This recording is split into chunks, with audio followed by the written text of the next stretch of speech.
बिस्मिल्लाहिर्रहमानिर्रहीम। अस्सलामु अलैकुम वरहमतुल्लाहि वबरकातुहू। बच्चों, आज हमने देखा है कि आज हम दूसरा जोग्राफिया का दूसरा चैप्टर अंदरूनी हलचल पढ़ने जा रहे हैं। आपकी बयाज में यहाँ पर एक ख़बर शाई हुई है, एक तस्वीर दिखाई दे रही है। उस तस्वीर का मुशाहिदा कीजिए। जैसे कि मैंने कहा है कि बाज़ औक़ात ज़मीन पर मुख्तलिफ़ कुदरती आफ़ात रूनुमा होती है।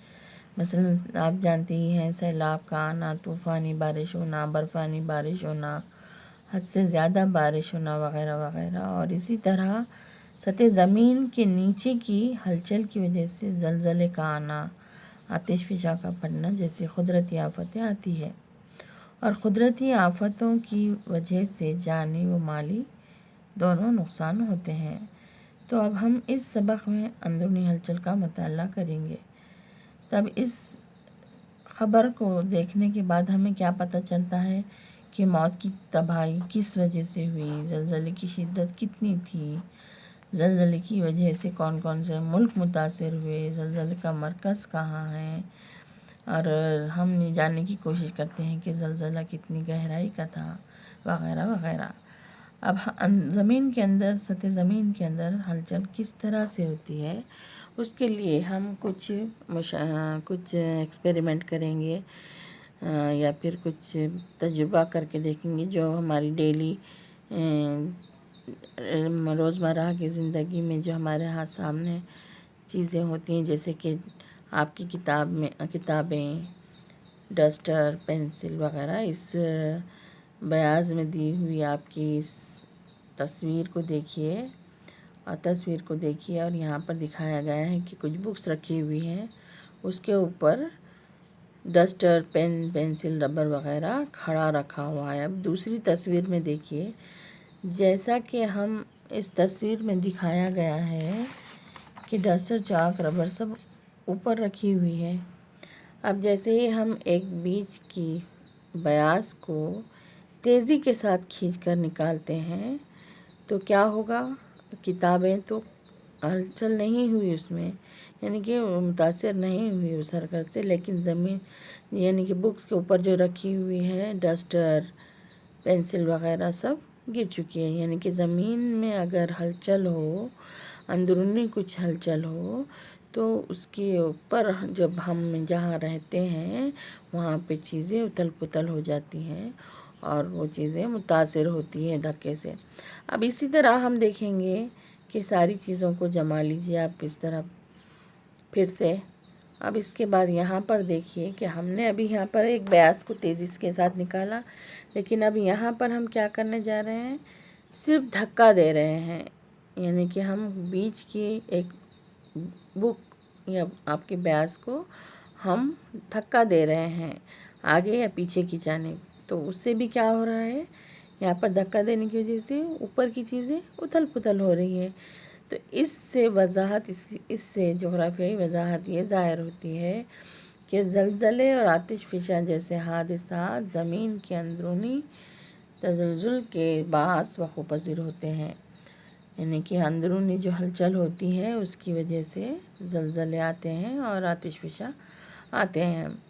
अब ज़मीन के अंदरूनी हलचल की वजह से ये ज़लज़ले रूनुमा होते हैं और सतह ज़मीन के नीचे होने वाली हरकत की वजह से क़श्र अर्ज़ पर ज़बरदस्त तनाव पड़ता है। अब सतह ज़मीन के अंदर क्या पाया जाता है, आपको पता है, बहुत सारे धात अधात ज़मीन के अंदर पाए जाते हैं। और अधात जो है बारूदी क़िस्म के होते हैं। जब ज़मीन के अंदर उनकी ताबकारी अशिया की हलचल होगी तो उसमें क्या होगा, ताबकारी अशिया किसे कहते हैं, ताबकारी अशिया मीन्स जो धात और अधात जो बारूदी मतलब एक दूसरे से स्फोटक जो मटेरियल होता है, जिससे जैसे कि पेट्रोल, डीज़ल और कुछ धातें, सोडियम, पोटेशियम, मैग्नीशियम जैसी धातें सारी हमारे ज़मीन के अंदर पाई जाती हैं, जिनमें अगर हलचल पैदा हो तो उससे जो तवानाई निकलेगी वो कहाँ जाएगी। ज़ाहिर सी बात है कि क़श्र अर्ज़ में जो पाए जाने वाले ताबकारी अशिया हैं उनके में जो तवानाई पैदा होगी हलचल की वजह से, तो वो वहाँ की चीज़ों को हिलाने लगेंगे। अब हिलाने लगेंगे, वो तवानाई की वजह से, हिलने की वजह से क्या होगा, ऊपर ज़मीन के ऊपर, सतही ज़मीन के ऊपर हरकत होगी, यानी कि उथल पुथल होगी। अब इसमें यहाँ पर उथल पुथल होने की वजह से यहाँ पर उसको उसकी रफ्तार की बिना पर, उसकी सिमत की बिना पर उसकी ज़मीनी शक्लें तैयार होती हैं। जैसे कि अगर रफ्तार ज़्यादा हो, यहाँ पर देखिए आतिशफ़िशा दिखाई दे रहा है, तापकारी अशिया की हलचल की वजह से वहाँ पर जब तापकारी अशिया में बहुत सारी तवानाई पैदा हो जाती हैं तो वो ऊपर की जानिब निकल आते हैं, जिससे आतिशफ़िशा पहाड़ तैयार होते हैं और वहाँ पर से लावा निकलता है, यानी कि तापकारी अशिया जलती हुई निकलती है और नीचे की तरफ चली जाती हैं। तो ये अक्सर कहाँ पर होते हैं, पहाड़ियों पर होते हैं, जहाँ पर खाली जगह होती है, मतलब जो इजीली उनको निकलने के लिए उनकी तवानाई के हिसाब से, जैसे कि मिसाल के तौर पे प्रेशर कुकर।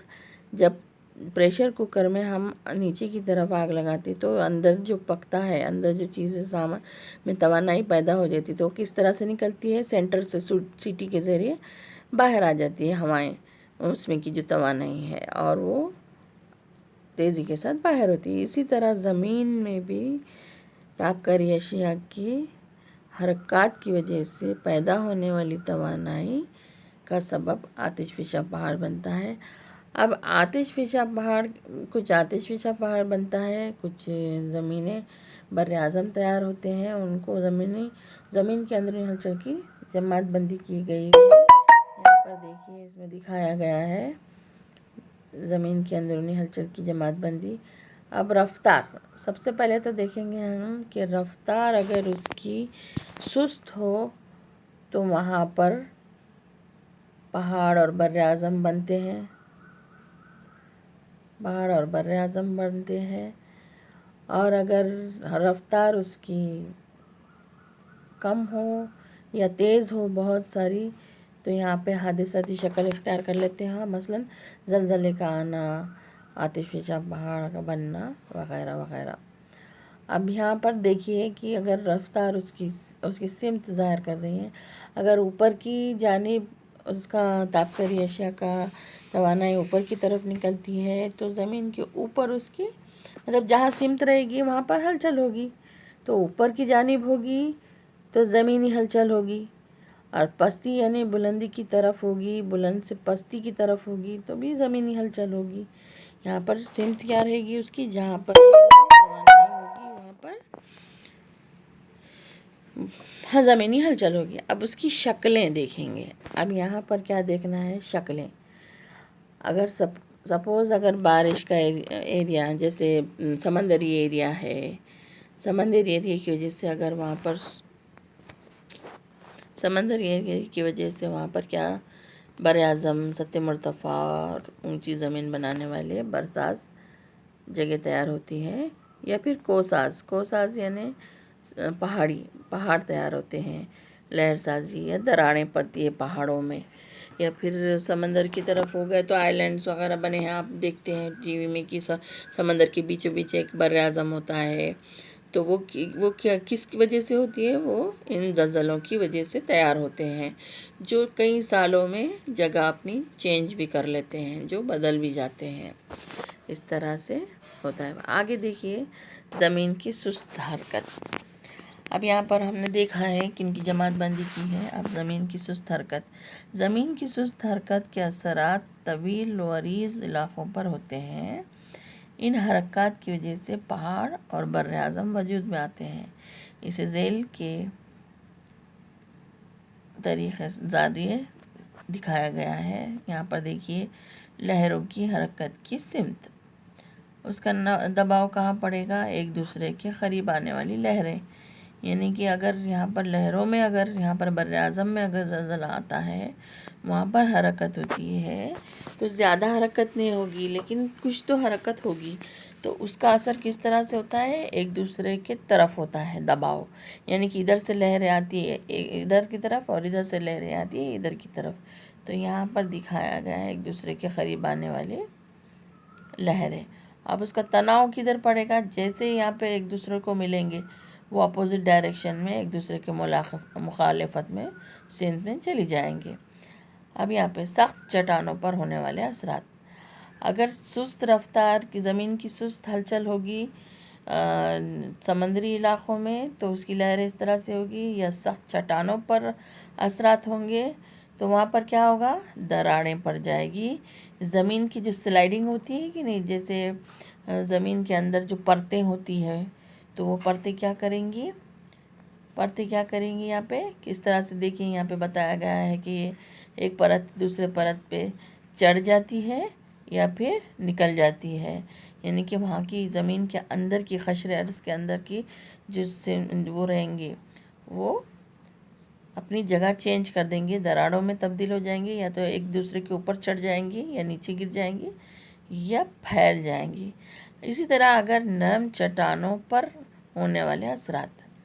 अब हमने देखा है यहाँ पर लहरों की हरकत की सिमत, अगर वही हरकत सख्त चट्टानों पे होगी तो इस तरह से दरारें पड़ जाएंगी। अब वही नरम चट्टानों पर होने वाले असरात, यहाँ पर लहरों का देखिए लहर किस तरह से आ रही हैं, इनकी ज़ोरदार लहरें ऊपर की तरफ एक दूसरे की तरफ आ रही हैं।